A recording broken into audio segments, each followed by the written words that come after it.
Вот это чувство ответственности, когда от вашего решения зависят судьбы миллионов людей, когда речь идет о ядерной кнопке, если не всего человечества.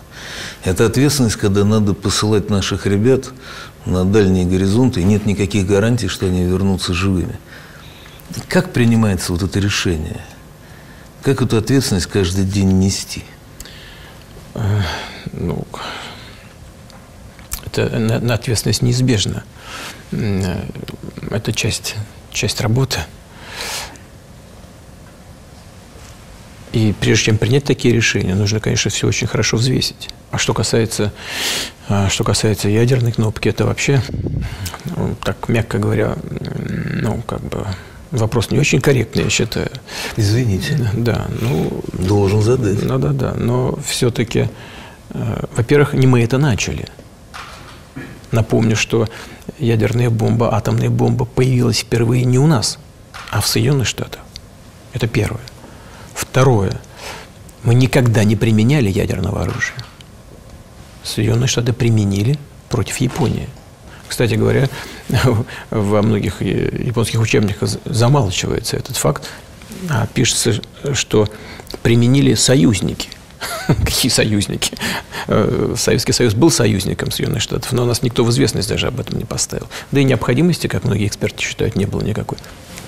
Штаты это сделали. Где гарантия, что это не повторится?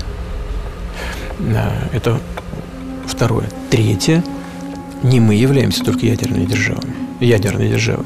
Те же самые Соединенные Штаты, Китайская Народная Республика, Франция, Великобритания, Россия.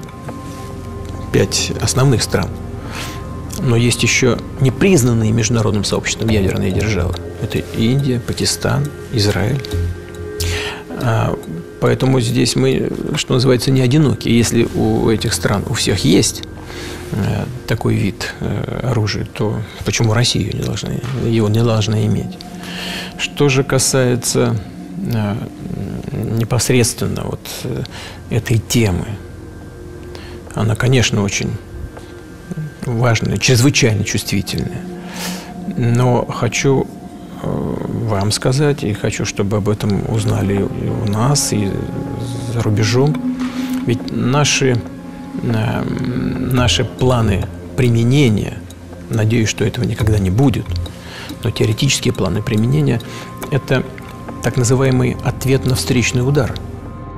Что это значит? Это значит, что решение о применении ядерного оружия может быть принято только в том случае, если наша система предупреждения ракетного нападения зафиксировала не только старт ракет, но и дала точный прогноз и траектории полетов, и время падения головных частей на территорию Российской Федерации.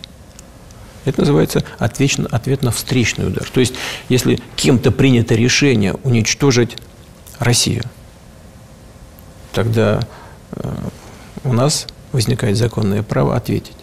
Да, для человечества это будет глобальная катастрофа. Для мира будет глобальная катастрофа. Но я все-таки как гражданин России и глава российского государства тогда хочу задаться вопросом. А зачем нам такой мир, если там не будет России?